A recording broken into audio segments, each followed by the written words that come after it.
My name is Claire Whitmore, 34, married into legacy, only to find myself seated by the restrooms. The Caldwells always knew how to smile while cutting you out. No harsh words, no slammed doors, just seating charts and silence. It started with breakfast. Not forgotten, just displaced. A quiet table near the hallway, a vase of lilies trying to make it look deliberate.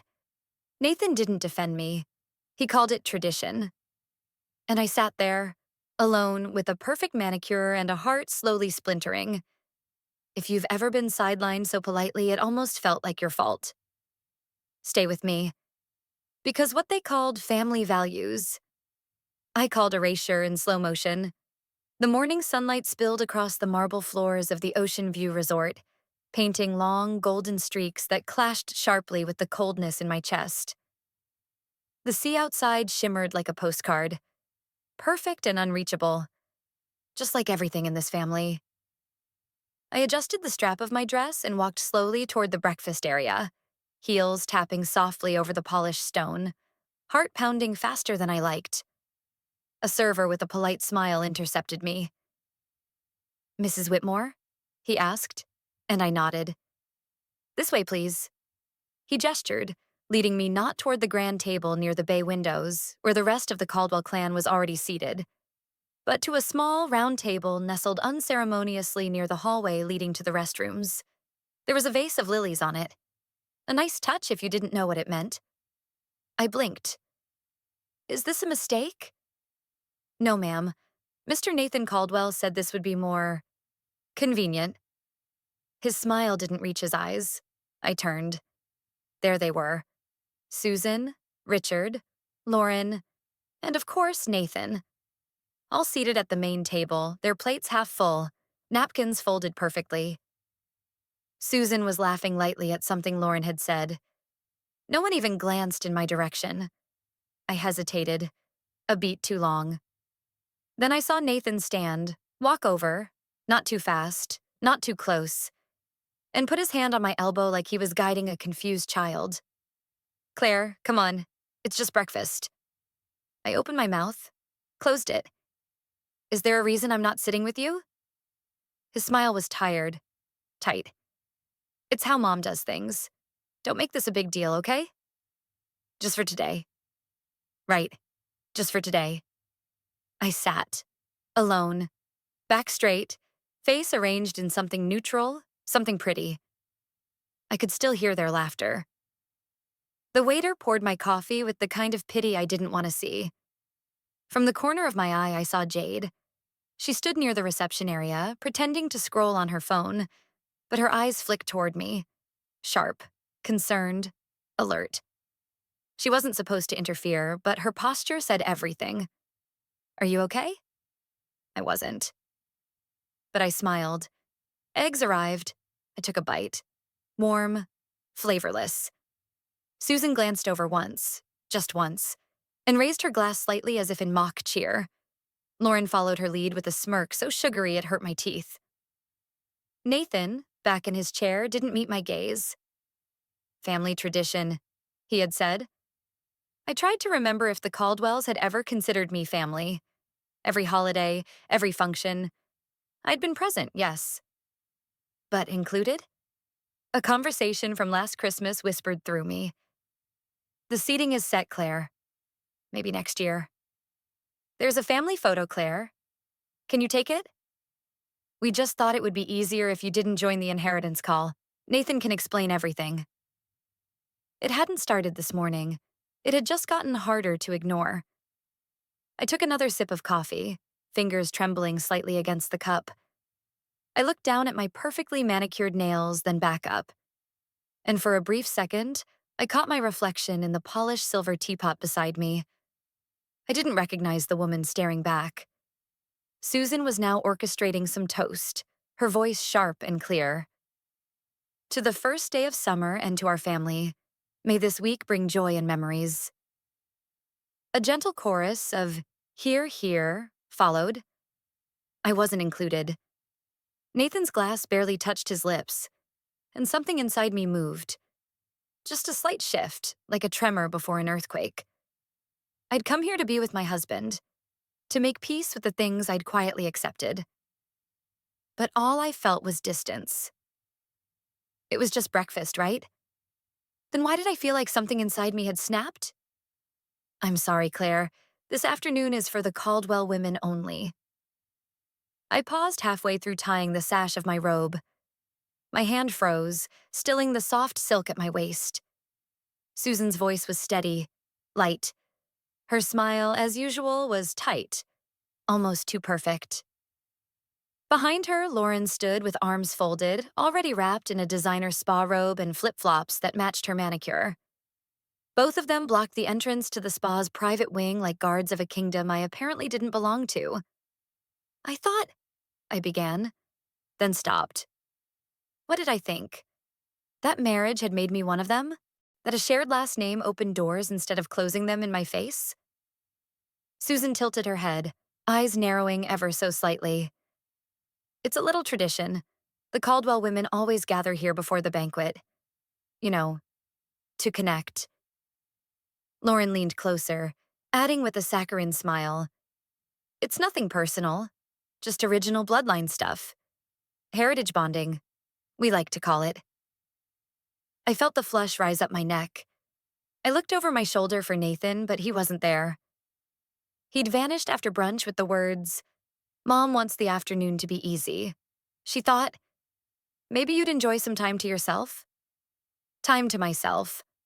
I blinked hard, nodding. Of course, I wouldn't want to intrude. Susan's face brightened like I'd passed a test. You understand. That's what I've always liked about you. I stepped aside as they glided past, flanked by two wives of distant cousins, women I barely knew who offered me soft, apologetic glances but said nothing. Their silence was a statement in itself. They still walked in. I didn't. The spa doors whispered shut behind them, and I stood alone in the hallway, arms limp at my sides. A resort staff member passed me, pretending not to notice the scene. The floral aroma of eucalyptus and lavender wafted from under the door, almost mocking. So that was it. No seat at breakfast. No place at the spa.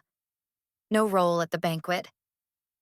I wandered aimlessly through the halls, passing gleaming walls, polished floors, and glass cabinets filled with awards and photos of past Caldwell generations. It was a shrine, really. A curated family legacy, one I had never been invited to join. Outside, the sun blazed over the horizon, but I felt cold. I drifted toward the beach, toes sinking into warm sand, eyes on the endless line where sea met sky. And then, soft footsteps behind me. I turned to see Jade. She was dressed casually, hair tucked under a sun hat, but her eyes were focused, piercing in that quiet way she had. She didn't say, "Are you okay?" Or, "That was unfair," like everyone else might have. Instead, she handed me something. Her phone, screen already lit up. "I know it's weird," she said, "but when things got hard with my old team, this helped. You don't have to send it to anyone, just record your thoughts. When you say it out loud, it feels different. Clearer." I stared at the app. Simple interface, red circle blinking. An auto-recording tool. One tap, and it would log everything. I'm not sure what I'd even say, I murmured. Jade smiled. "Say whatever they won't let you." I took the phone, hesitated, then downloaded the same app onto mine. I didn't even know why. It felt ridiculous, childish even. But something about the gesture, the quiet resistance of it, stuck with me. Jade left me with a nod, her sandals crunching lightly as she walked back up the dunes. I watched her go, then looked at the app again. My thumb hovered over the screen, but I didn't press record. Not yet. I returned to the beach, alone again, letting the salt air dry the sting in my eyes. I kicked off my sandals and walked slowly along the edge of the water. The ocean didn't care who I was or wasn't. It didn't notice who sat at which table. And maybe that was comforting. Because I was done asking for a place. Let them have their spa, their rituals, their polished masks. I walked farther until the voices from the resort were distant murmurs. I didn't realize Jade had just handed me the first tool I'd use to take my power back. You know what I'd do if I were Nathan? Divorce her quietly. Get the apartment, keep the accounts, cut the dead weight. I stopped mid-step. The hallway was silent except for the hush of air conditioning and the low hum of voices behind the double doors to the left. The polished brass plaque read, "Private Meeting Room, Caldwell Reservation." It was late afternoon and I had come upstairs looking for Nathan, thinking maybe we could leave early. Maybe this trip was a mistake from the start. But now I didn't move. Lauren's voice had that usual sing-song tone, but the words sliced like razors. She adds nothing. Can't have kids, no social finesse. I mean, it's been 4 years and she still doesn't know how to host a dinner. A beat of laughter followed. Then Susan. He's being too soft. Claire would sign anything if we say it's for tax purposes. I already asked the firm to prepare the draft. No shared assets, no alimony. We keep the apartment. She walks away with her little hobby job and her feelings. I stood behind the door, breath held so tight it hurt. I had no idea how long I'd been recording. The app Jade installed activated automatically when I opened the memo this morning. Jade had said, "Let it run." You never know what people say when they think you're not listening. I hadn't thought much of it then. But now, Richard's voice finally. Low, gruff. She was never one of us. Nathan's too weak to handle it. I'll talk to him. No one objected, just a pause, like they were reading off a script already memorized. I didn't cry. I didn't push the door open and scream. I didn't gasp or drop my phone. I just stood there. The corridor stretched long and empty behind me, bathed in amber sunlight from the floor to ceiling windows. I could hear my own heartbeat pounding in my ears, but outwardly I was motionless. Frozen. My reflection in the glass panels beside me was unreadable. The recording app was still running, silently saving every cruel syllable, every plan, every betrayal. I had gone looking for Nathan to talk about leaving quietly. Instead, I found out they were planning to erase me like a stain. And worse, they had already decided who got to keep what. I backed away from the door slowly. My shoes made no sound on the plush carpet.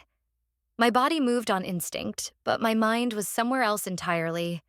Above it all, detached. Watching from a height. I passed a housekeeper near the elevator.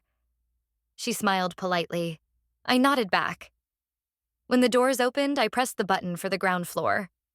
The suite number etched into my mind. 7C. I wouldn't forget it. Not now. Outside, the sea breeze hit me harder than expected. I inhaled sharply. The salt air grounded me, reminded me I was real. A gull screeched in the distance. I walked past the pool, past the gift shop, past the smiling guests who had no idea that on the second floor of this resort, a woman was being dismantled behind closed doors. Legally, surgically, without an ounce of shame. But I wasn't falling apart. I was aligning. I didn't cry. I didn't scream. I just smiled to myself. Now I knew exactly what I had to do. I left the room key on the nightstand and texted Nathan. You'll find the suite empty, just like this marriage. I didn't wait for a reply. The morning light slid through the curtains like silk, brushing against the beige carpet of the Ocean View suite. It was barely 6 a.m., and the entire Caldwell family was likely still asleep, or nursing their hangovers from last night's celebration dinner, to which I was, naturally, not invited. I moved silently, placing my folded clothes into the suitcase with the kind of precision that only comes from exhaustion laced with clarity.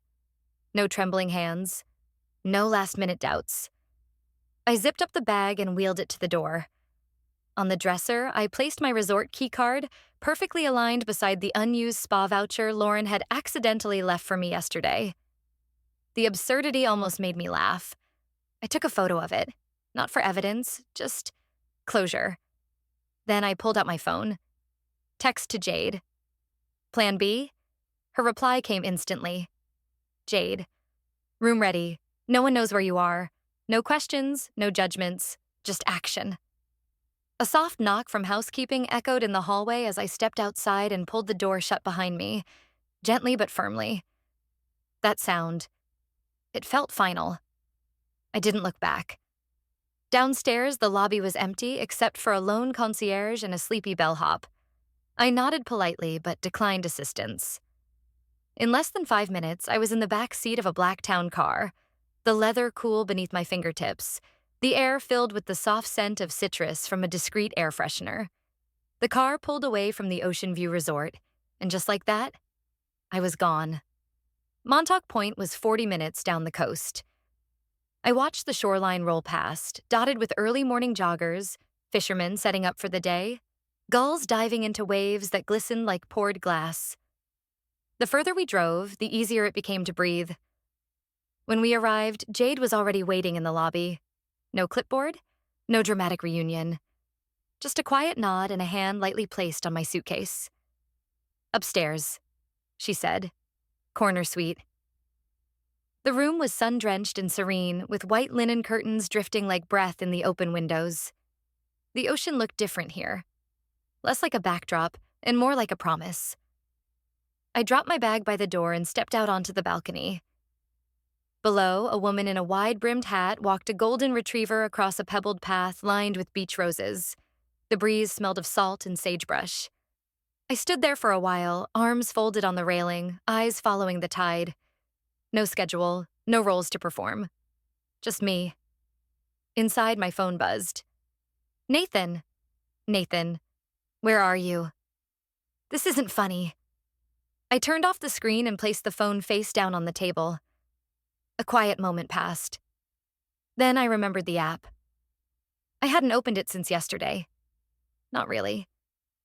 I had let it run, forgotten it, walked with it pressed against my hip while overhearing my marriage's obituary. Now, for the first time, I tapped the icon. There it was. The file was still there, time-stamped and titled automatically. June 17th. Confroom. Caldwell, I pressed play. Lauren's voice, Susan's planning, Richard's quiet cruelty. All of it, clear as crystal, like they had whispered into a courtroom mic. I paused midway. Not because it hurt, though it did, but because I realized something. I didn't need this for revenge. Not yet. Maybe not ever. But knowing it existed, it changed everything. Now I had proof, not for revenge, for clarity. They thought I'd vanished, but I walked in, wearing the red dress they once said was too bold. Every head turned as I stepped into the Crystal Bay banquet hall. The chandeliers above shimmered like frozen fireworks, casting golden reflections on glasses filled with Chardonnay. A string quartet played some forgettable melody in the corner. The Caldwells were in their element, toasting Richard and Susan's 40th wedding anniversary like royalty holding court. But the music dipped for just a second, and that was all it took. Silence spread in ripples, moving from one guest to another as eyes locked onto me. The woman they thought had disappeared.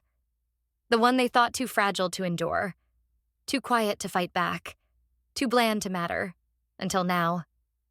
I walked past tables dressed in ivory linen, heels clicking with deliberate rhythm.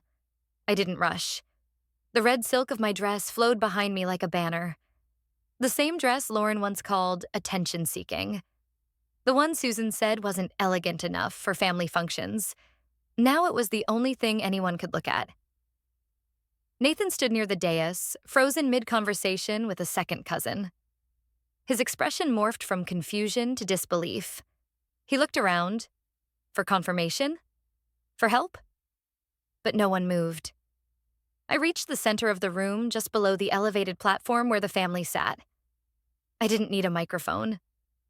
"I know I wasn't on the program," I began, "but that makes sense. I've never really been part of the script." Whispers, gasps, chairs shifted. I felt them squirm before I even looked their way. I came tonight not for drama or revenge. I came to withdraw from a story I was never written into. Susan's fork clinked sharply against her plate. "Claire, that's enough. This is a private family event." I met her eyes, unblinking. Exactly. Lauren laughed nervously. You're making a scene? No, I said. For once, I'm making an exit. Richard folded his arms, cold, calculating, as if mentally inventorying the damage. Susan tried again, this time with a saccharine tilt to her voice. You should be grateful, dear. Being a Caldwell means something. I smiled. It used to. To me. Not anymore. The room seemed to shrink, tension folding in on itself like a collapsing tent. I didn't need the recording. I didn't need receipts or threats or theatrics. I just needed truth. And my voice. I don't need this name to know my worth. I don't need your approval, or your invitations, or your spa traditions and side tables. You may keep all of it, because I am keeping myself. I let that linger. The quartet had stopped playing. Even the servers had frozen at the edges of the room. Then I turned. Nathan took a halting step forward, eyes wide. Claire, I didn't know you knew, I said gently, almost kindly. You just chose silence. You chose comfort. You chose them. He swallowed hard, hands twitching at his sides. I didn't mean for it to be like this. You didn't betray me because you were evil, I said. You betrayed me because you were weak. And it was true. That, more than anything, was what had snapped me in two.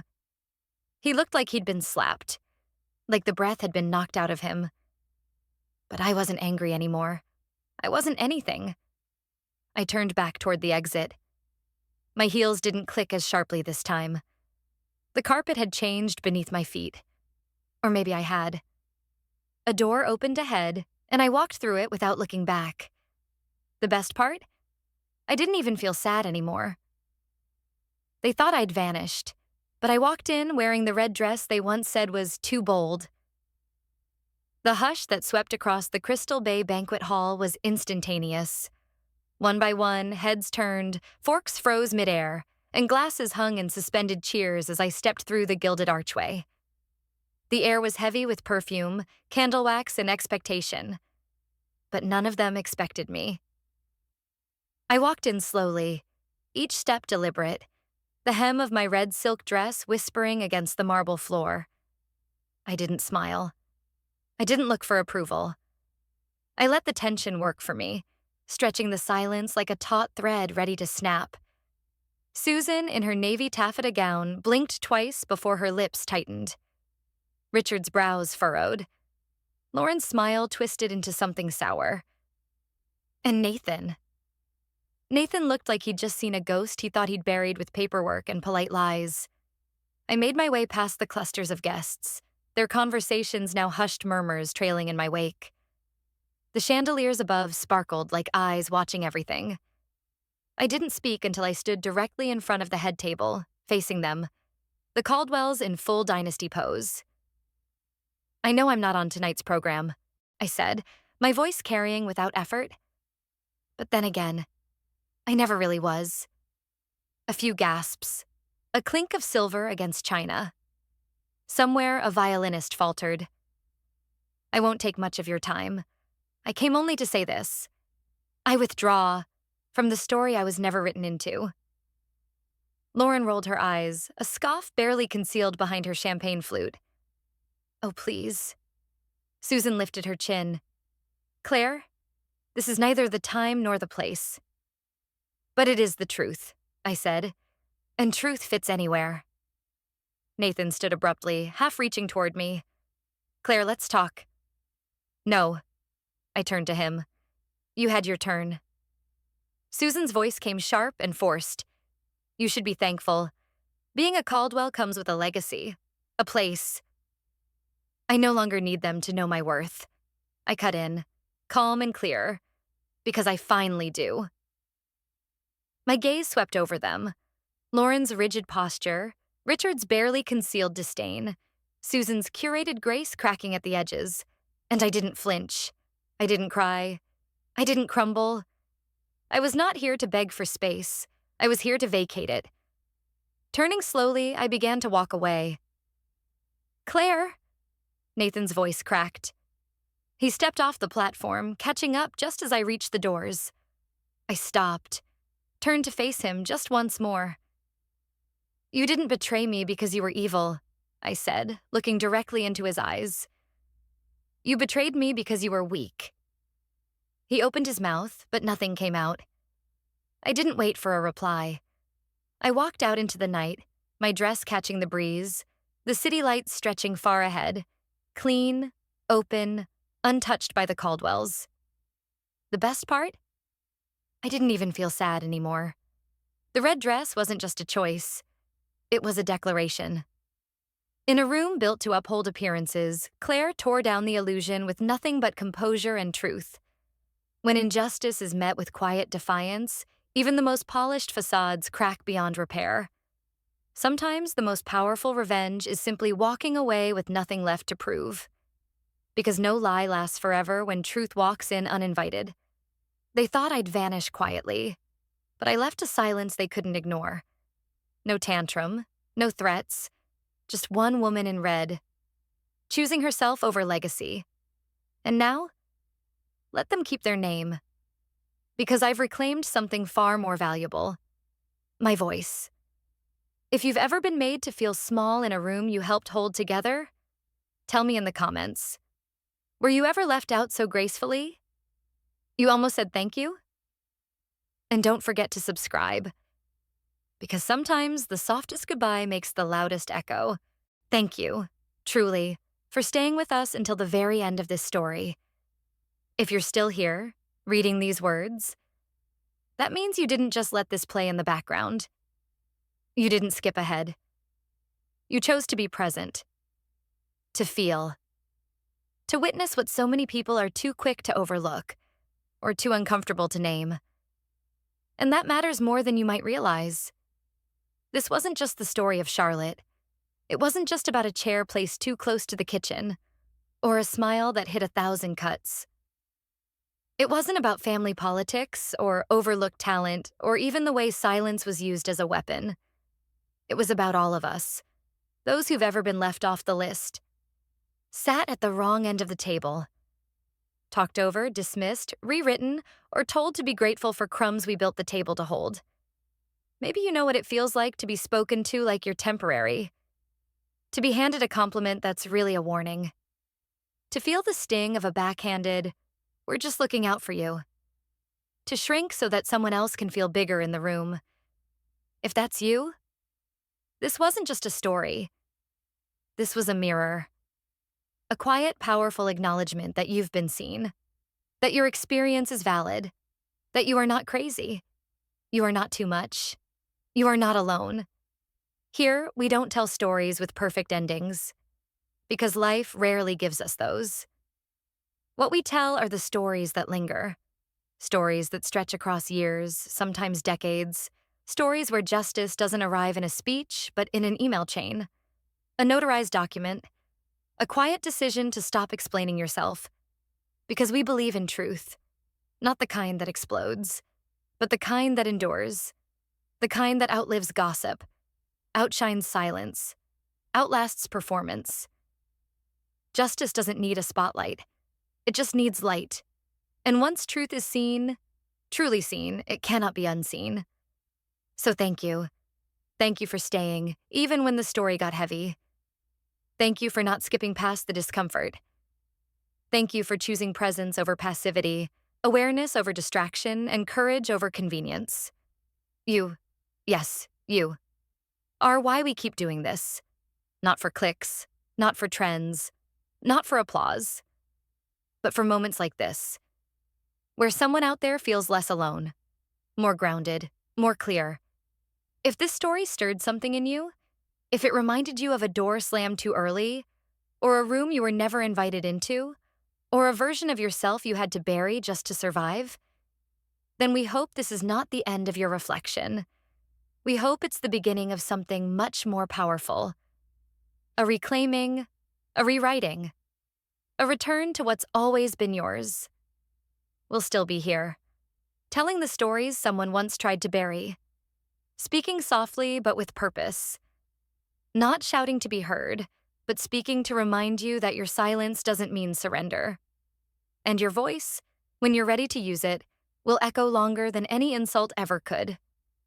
So if you'd like to walk this path with us, hit subscribe. Not for the numbers, but so that no one has to carry the truth alone again. Once more, thank you for listening, for holding space, for seeing what others chose to ignore. We'll see you in the next story, where silence isn't the final word, but the quiet before something true finally rises.